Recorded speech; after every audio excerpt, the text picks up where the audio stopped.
नमस्कार, देश दुनिया में आपका स्वागत है और मैं हूं आपके साथ लोकेश जगवानी।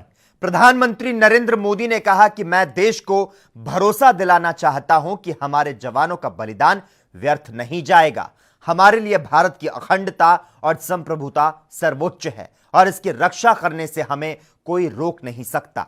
भारत शांति चाहता है, लेकिन भारत उकसाने पर हर हाल में यथोचित जवाब देने में सक्षम है। आपको बता दें, दिल्ली में प्रधानमंत्री नरेंद्र मोदी, गृह मंत्री अमित शाह और 15 राज्यों और केंद्र शासित प्रदेशों के मुख्यमंत्रियों ने गलवान घाटी में जान गंवाने वाले जवानों को 2 मिनट का मौन धारण कर श्रद्धांजलि भी अर्पित की। किया है कि मतभेद विवाद न बने, डिफरेंसेस डिस्प्यूट्स में न बदले। हम कभी किसी को भी उकसाते नहीं हैं, लेकिन हम अपने देश की अखंडता और संप्रभुता के साथ समझौता भी नहीं करते हैं। जब भी समय आया है, हमने देश की अखंडता और संप्रभुता की रक्षा करने में अपनी शक्ति का प्रदर्शन किया है, अपनी क्षमताओं को साबित किया है। त्याग और तितिक्षा हमारे राष्ट्रीय चरित्र का हिस्सा है, लेकिन साथ ही विक्रम और वीरता भी उतना ही हमारे देश के चरित्र का हिस्सा है। हमारे जवानों का बलिदान व्यर्थ नहीं जाएगा। हमारे लिए भारत की अखंडता और संप्रभुता सर्वोच्च है और इसकी रक्षा करने से हमें कोई भी रोक नहीं सकता। इस बारे में किसी को भी जरा भी भ्रम या संदेह नहीं होना चाहिए। भारत शांति चाहता है, लेकिन भारत उकसाने पर हर हाल में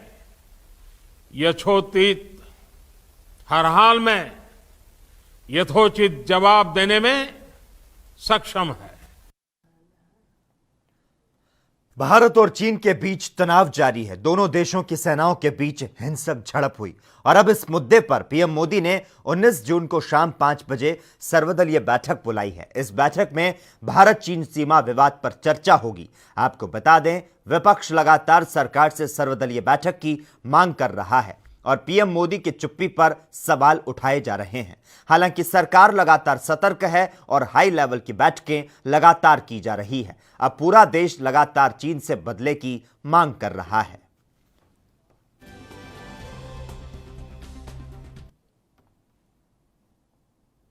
भारत और चीन के बीच हिंसक झड़प के बाद पाकिस्तान भी सतर्क हो रहा है। अटकलें लगाई जा रही है कि चीन की मदद के लिए पाकिस्तान ने नापाक साजिश रचनी शुरू कर दी है। पाकिस्तान की खुफिया एजेंसी आईएसआई के मुख्यालय में करीब 2 साल के बाद तीनों सेनाओं के प्रमुखों ने अहम बैठक की है। माना जा रहा है कि इस बैठक के जरिए पाकिस्तानी सेना ने भारत को संदेश देने की कोशिश की। पाकिस्तानी सेना की ओर से जारी बयान में तीनों सेनाओं के प्रमुखों के बीच हुई इस बैठक में नियंत्रण रेखा और कश्मीर के हालात पर चर्चा हुई। इस बैठक में पाकिस्तानी सेना के प्रमुख कमर जावेद बाजवा, नेवी चीफ जफर महमूद अब्बासी और वायुसेना प्रमुख मार्शल मुजाहिद अनवर खान शामिल थे और इसके अलावा पाकिस्तान की सेना और आईएसआई के कई आला अधिकारी बैठक में मौजूद रहे।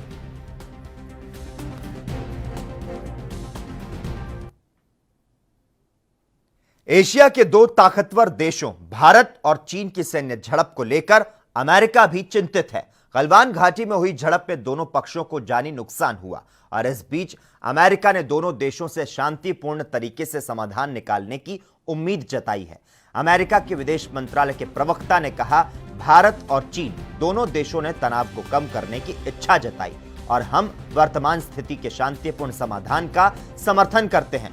प्रवक्ता ने कहा कि अमेरिका मौजूदा स्थिति पर बारीकी से नजर रख रहा है।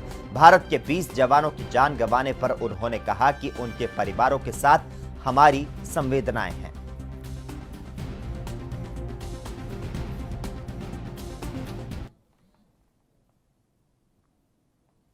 जम्मू कश्मीर में चीन की 3 कंपनियां भारत के मिलिट्री स्टैब्लिशमेंट की खुफिया जानकारी निकालने के लिए की जाने वाली कॉल्स के लिए रूट मुहैया कराती थी। पाक और खाड़ी देशों से कॉल रूट्स डाइवर्ट किए जाते थे। इन्हीं 3 कंपनियों के जरिए आर्मी की जानकारी और डिफेंस स्टैब्लिशमेंट की जानकारी लेने की कोशिश की जाती थी। इन तीनों कंपनियों की ओर से मुहैया कराए गए रूट के जरिए पाकिस्तान चीन मिलिट्री स्टैब्लिशमेंट की खुफिया जानकारी निकालने की जुगत में लगा था और इस कड़ी में क्राइम ब्रांच टेरर एंगल से जांच करने में जुटी है। तीनों चीनी कंपनियों के लोग भारत में मौजूद हैं और अगर बात की जाए क्राइम ब्रांच उनकी तलाश में जुटी है। इस पूरे मामले पर देखिए मुंबई से हमारे संवाददाता की खास रिपोर्ट। एक तरफ भारत और चीन एलएसी बॉर्डर पर आमने सामने है, वहीं मुंबई क्राइम ब्रांच यूनिट 6 ने एक बड़ा खुलासा करते हुए बताया है कि चीन की 3 बड़ी कंपनियां भारत में जम्मू कश्मीर के फर्जी कॉल सेंटर से मिलकर मिलिट्री एस्टेब्लिशमेंट की खुफिया जानकारी निकालने में लगी थी। फिलहाल चीन के वो तीनों शख्स मुंबई भारत में छिपे हुए हैं, जिनकी तलाश लगातार क्राइम ब्रांच कर रही है। वहीं क्राइम ब्रांच द्वारा मिली जानकारी के अनुसार करीब 7 महीने में अब तक 30 लाख से भी ज़्यादा कॉल किए गए हैं, जो मिलिट्री एस्टेब्लिशमेंट की खुफिया जानकारी के लिए उपयोग किए गए हैं। ऐसे में क्राइम ब्रांच लगातार यह जांच में जुटी है कि पाकिस्तान, चीन और नेपाल के अलावा और कौन से देश शामिल है जिसकी मिलिट्री एस्टेब्लिशमेंट की जानकारियां निकाल रहे थे। कैमरा पर्सन अशोक गुर्जर के साथ मैं प्रकाश सोनी, एनबी न्यूज, मुंबई। भारत चीन सीमा विवाद अब लगातार बढ़ रहा है। एलएसी पर हुई झड़प में 20 भारतीय सैनिक शहीद हो गए, जिसके बाद देश के रक्षा मंत्री राजनाथ सिंह ने कहा कि गलवान में सैनिकों की क्षति परेशान करने वाली है और दर्दनाक है। हमारे सैनिकों ने अनुकरणीय साहस और वीरता का प्रदर्शन किया और भारतीय सेना की सर्वोच्च परंपराओं में अपने जीवन का बलिदान दिया। राष्ट्र उनकी बहादुरी और बलिदान को कभी नहीं भूलेगा। मेरी संवेदनाएं जान गंवाने वाले सैनिकों के परिवारों के साथ है। राष्ट्र इस कठिन घड़ी में उनके साथ कंधे से कंधा मिलाकर खड़ा है। हमें भारत के बहादुरों की बहादुरी और साहस पर गर्व है।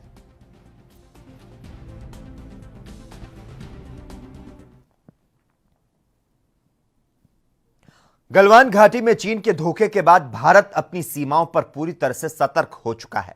भारतीय तिब्बत सीमा पुलिस एलएसी पर 47 अतिरिक्त बॉर्डर आउटपोस्ट पर जवानों की तैनाती बढ़ाने की तैयारी कर रही है। केंद्रीय गृह मंत्रालय ने इस साल के शुरू में इसकी मंजूरी दी थी। आपको बता दें, गलवान घाटी में चीनी सैनिकों के साथ खूनी झड़प में भारत के 20 जवान शहीद हुए, तो वहीं चीन के भी 43 सैनिकों के मारे जाने की खबर है, जिससे अब लगातार तनाव बढ़ रहा है। सिक्किम की नाथुला पास 0 पॉइंट पर अब लगातार भारतीय सेना के रूट मार्च शुरू कर दिया गया है।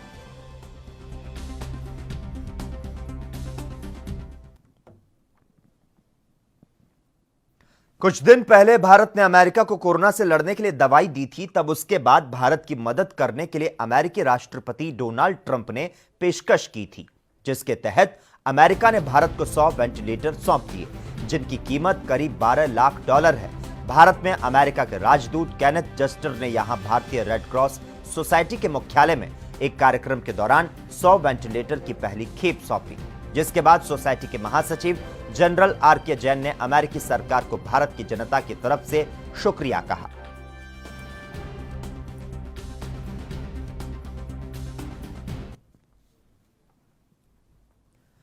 देश दुनिया में खबरों का सिलसिला लगातार जारी रहेगा। यहां रुकते हैं एक छोटे से ब्रेक के लिए।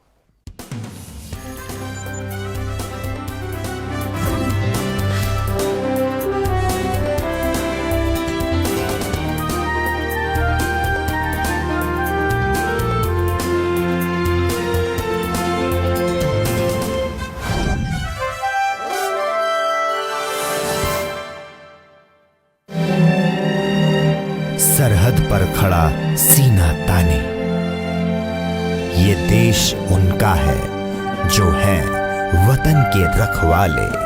इन्हें चिंता नहीं है स्वर्ग जाकर मोक्ष पाने की। तिरंगा हो कफन इनका, बस यही ये अरमान करते हैं। देश और हमारी रक्षा के लिए आपने गलवान वैली में अपनी जान गंवा दी। ANB न्यूज़ आपका हमेशा ऋणी रहेगा। डॉक्टर ऑर्थो आपको देता है दर्द से पूरी आजादी, एक भरपूर जिंदगी। ये कोई टेम्परेरी पेन किलर नहीं, आयुर्वेदिक औषधि है।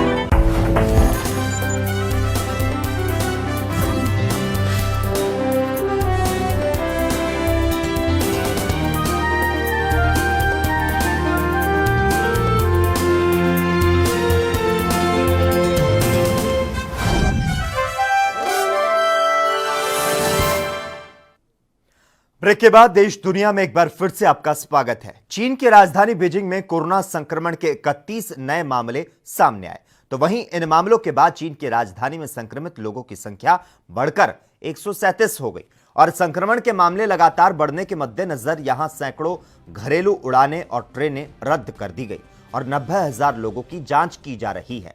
तो वहीं आधिकारिक मीडिया ने बताया कि बीजिंग में 2 हवाई अड्डों ने 1255 घरेलू उड़ान रद्द की है। बीजिंग में अभी अंतर्राष्ट्रीय उड़ानें नहीं चल रही है।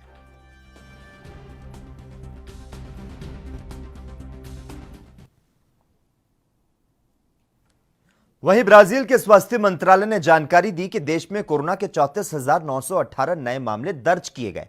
आपको बता दें, यह देश में एक दिन में सामने आए मामलों की अब तक की सबसे ज्यादा संख्या है और इसके साथ ही कुल मामलों की संख्या अब 9,23,000 से ज्यादा हो गई। आपको बता दें, इसके पहले यहां 30 मई को एक दिन में सबसे ज्यादा 33,274 मामले सामने आए थे।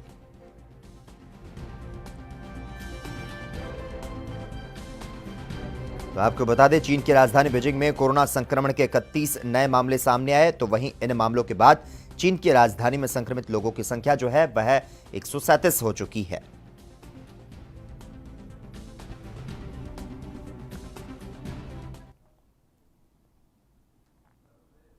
पाकिस्तान में कोरोना वायरस का आतंक बढ़ता जा रहा है। दरअसल यहां कोरोना के 1,50,000 के पार चले गए मामले हैं, जबकि 136 लोगों की मौत के साथ ही मृतकों की संख्या 2,975 पर पहुंच गई। तो वहीं स्वास्थ्य मंत्रालय ने बताया कि कोविड-19 के लिए अब तक 9,50,782 लोगों की जांच की गई। तो वहीं 24 घंटे में 28,117 लोगों की जांच की गई। तो आपको बता दें, पाकिस्तान में कोरोना वायरस का आतंक जो है वह लगातार बढ़ता जा रहा है। दरअसल यहां कोरोना के 1,50,000 के पार जो मामले हैं वे चले गए हैं, जबकि 136 लोगों की मौत के साथ अब मृतकों की संख्या 2,975 पर पहुंच चुकी है। तो वहीं स्वास्थ्य मंत्रालय ने यह बताया कि कोविड-19 के लिए अब तक 9,50,782 लोगों की जांच की गई है। तो वहीं 24 घंटे में 28,117 लोगों की जांच की गई। आपको बता दें, कोरोना वायरस का जो आतंक है वह लगातार बढ़ता हुआ नजर आ रहा है। अगर बात पाकिस्तान की जाए तो यहां कोरोना के 1,50,000 के पार मामले हो चुके हैं और जो मृतकों की संख्या है वह 2,975 पर पहुंच चुकी है।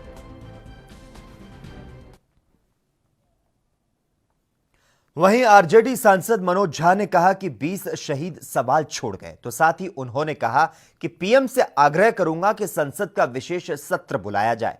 और क्या कुछ कहा उन्होंने, आइए सुनते हैं। मामला यह है कि यह शहादत हुई क्यों, हालात क्या थे, और अगर हालात इतने बुरे थे तो हमें क्यों नहीं पता था। मैं समझता हूं कि लिमिटेड 10-20 लोगों के अलावा किसी को पता नहीं। बहुत सारी खबरें आ रही हैं, बिना आर्म्स के उन्हें भेजा गया था। और विपक्ष कुछ कहे तो आप कहते हैं देशद्रोही है। मैं तो समझ नहीं रहा हूं, यही मुल्क है। 61-62 में विपक्ष के लोग नारा लगाते थे, घर का दुश्मन घर में बैठा, बाहर भेजे फौज। नेहरू मेनन घर में बैठे मना रहे हैं मौज। आज मैं कह सकता हूं, ये आज कोई कह सकता है? देश दुनिया में खबरें अभी और भी हैं, यहां रुकते हैं एक और छोटे से ब्रेक के लिए।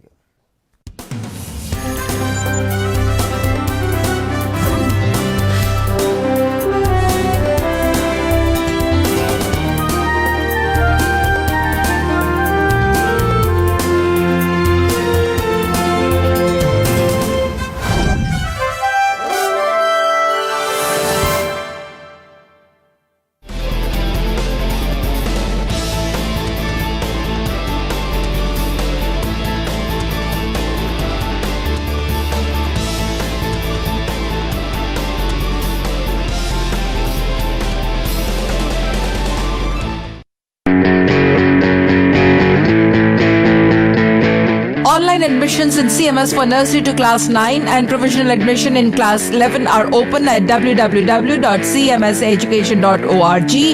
Online classes in CMS from class 9 to 12 will continue till government reopens schools. Online CMS summer camp nursery to class 8 will run until 30th of June, and from 1st of July 2020 regular online classes from nursery to 12th will continue till government reopens schools.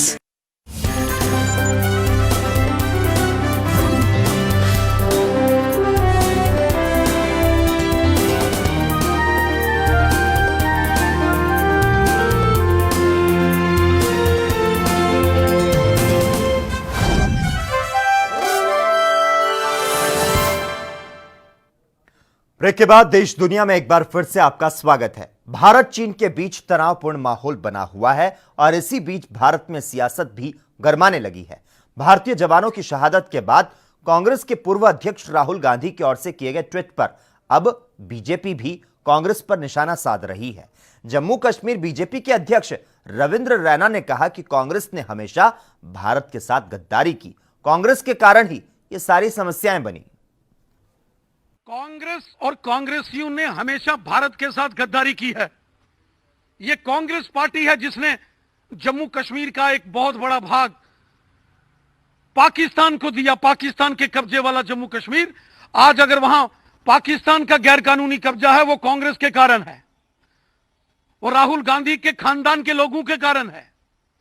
Gilgit Baltistan में अगर आज पाकिस्तान है तो राहुल गांधी और इनकी party और इनके खानदान के लोगों के कारण है। और अक्साई चीन के अंदर अगर लद्दाख के पूर्वी भाग में अगर चीन ने वहां गैर कानूनी कब्जा किया हुआ है, वो भी कांग्रेस और राहुल गांधी के खानदान के लोगों के कारण है।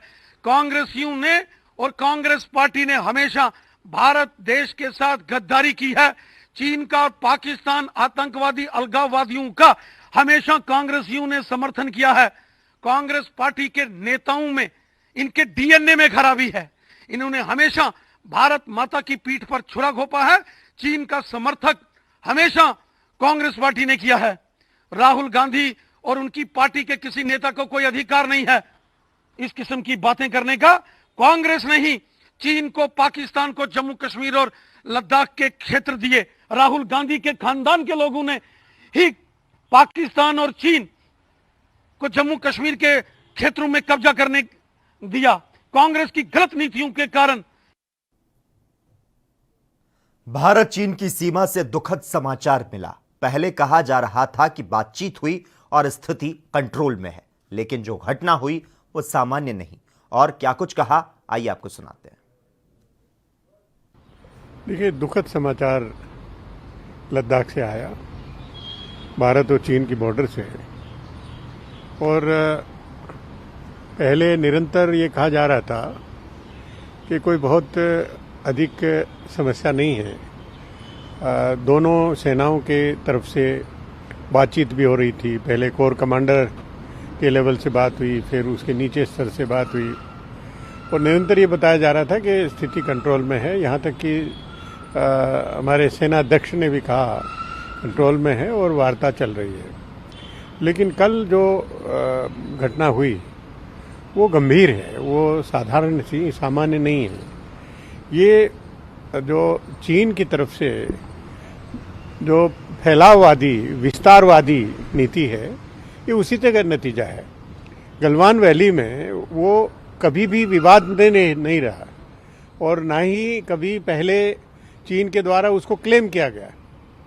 लेकिन उसी के ऊपर उन्होंने ये घटना की है ये दुर्भाग्यपूर्ण है और मैं समझता हूँ कि इसका जो कूटनीतिक स्तर से विदेश सचिव हैं, विदेश मंत्री हैं, उनको बात करनी चाहिए और इस समस्या का समाधान करना चाहिए। ये अनावश्यक रूप से उठाया गया, बिना आधार के उठाया गया मुद्दा चीनी फौजों के द्वारा संकट पैदा किया गया, जो कि अनावश्यक था और बेबुनियाद और बेतुका चीन की तरफ से हुआ। वहीं शिवसेना सांसद संजय राउत ने कहा कि बॉर्डर पर जो कुछ हुआ उसके लिए हम जवाहरलाल नेहरू, इंदिरा गांधी या राहुल गांधी को जिम्मेदार नहीं ठहरा सकते। हम सभी 20 जवानों की शहादत के लिए जिम्मेदार हैं। पूरा देश सरकार के साथ है, लेकिन उन्हें बताना चाहिए कि क्या गलत हुआ है और क्या कुछ कहा। आइए सुनते हैं। देखिए, दुखद समाचार लद्दाख से आया, भारत और चीन की बॉर्डर से, और पहले निरंतर ये कहा जा रहा था कि कोई बहुत अधिक समस्या नहीं है। दोनों सेनाओं के तरफ से बातचीत भी हो रही थी। पहले कोर कमांडर के लेवल से बात हुई, फिर उसके नीचे स्तर से बात हुई और निरंतर ये बताया जा रहा था कि स्थिति कंट्रोल में है। यहाँ तक कि हमारे सेना अध्यक्ष ने भी कहा कंट्रोल में है और वार्ता चल रही है। लेकिन कल जो घटना हुई वो गंभीर है, वो साधारण सी सामान्य नहीं है। ये जो चीन की तरफ से जो फैलाववादी, विस्तारवादी नीति है, ये उसी का नतीजा है। गलवान वैली में वो कभी भी विवाद में नहीं रहा और ना ही कभी पहले चीन के द्वारा उसको क्लेम किया गया, लेकिन उसी के ऊपर उन्होंने ये घटना की है। ये दुर्भाग्यपूर्ण है और मैं समझता हूँ कि इसका जो कूटनीतिक स्तर से विदेश सचिव हैं, विदेश मंत्री हैं, उनको बात करनी चाहिए और इस समस्या का समाधान करना चाहिए। ये अनावश्यक रूप से उठाया गया, बिना आधार के उठाया गया मुद्दा चीनी फौजों के द्वारा संकट पैदा किया गया, जो कि अनावश्यक था और बेबुनियाद और बेतुका चीन की तरफ से हुआ। बहुजन समाज पार्टी के राष्ट्रीय अध्यक्ष मायावती ने भारत और चीन की झड़प पर सरकार को सतर्क रहने की नसीहत दी है। मायावती ने 20 भारतीय जवानों के शहीद होने पर दुख जताया है। बसपा सुप्रीमो ने कहा कि दोनों देशों के बीच तनाव कम करने के लिए बातचीत चल रही थी। अब ऐसे में इस घटना का होना चिंताजनक है। मायावती ने ट्वीट करते हुए अपनी बात कही। बसपा अध्यक्ष ने ट्वीट करते हुए लिखा कि लद्दाख क्षेत्र में चीन के साथ झड़प में कर्नल समेत 20 भारतीय सैनिकों के शहादत की खबर अति दुखद और झकझोर करने वाली है, खासकर तब जब भारत सरकार दोनों देशों के बीच सीमा विवाद और तनाव को कम करने में प्रयासरत है।